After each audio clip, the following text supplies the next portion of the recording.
Hey guys, Eric Sachetta. Welcome back to week 7 of our 8-week Eric Lived the Movie video series. Today's topic is success.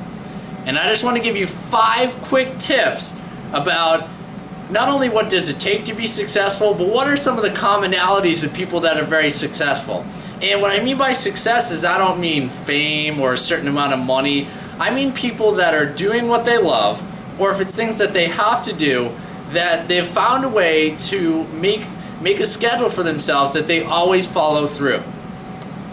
Alright, so here are my 5. The first one is that successful people in whatever area you're talking about is that they have discipline. They do what they don't want to do when they don't want to do it. You know, I've heard the decision, action, feeling train. People wait until they feel good to actually decide to do something. You have to make the decision first that no matter what happens, no matter how yesterday went, no matter how my sales team's doing, whatever your job is, stay-at-home mom, kids are driving you crazy, you got to make the decision first, take the action, and you'll get the feeling later. So most people have it the wrong way, backwards. Our next one is successful people take risks.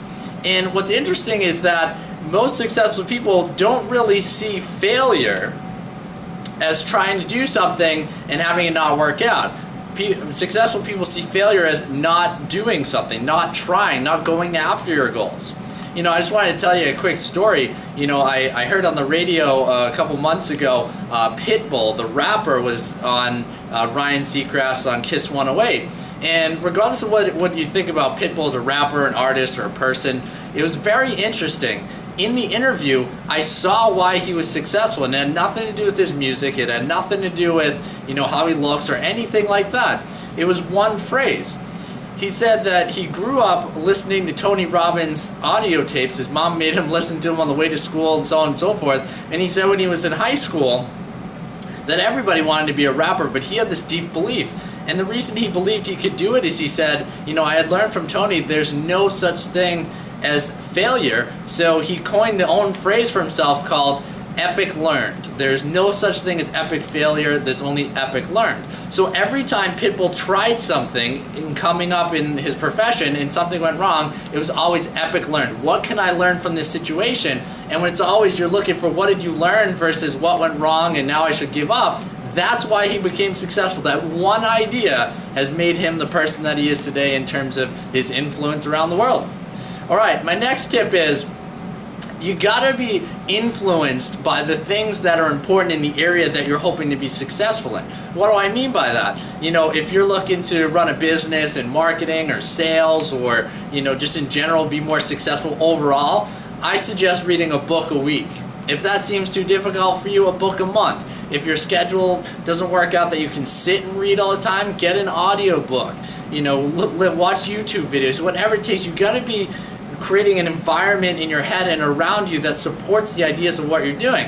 If your environment around you is not supporting the goals you're going for, when challenges come up, it's going to be really easy to follow the paths of least resistance. So that's our third tip.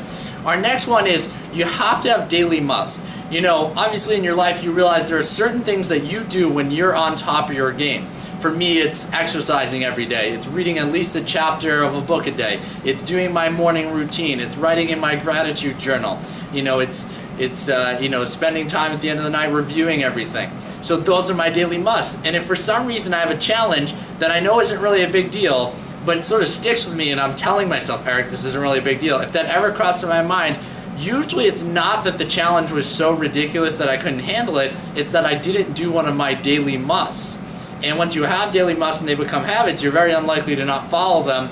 And once you're committed to them, those challenges are less likely to throw you off. All right, and my last one is successful people are always doing results-driven activities. And what I mean by that is if you've ever heard of the 80-20 rule that, you know, 20% of your activity creates 80% of your results, successful people are always saying, what are my outcomes?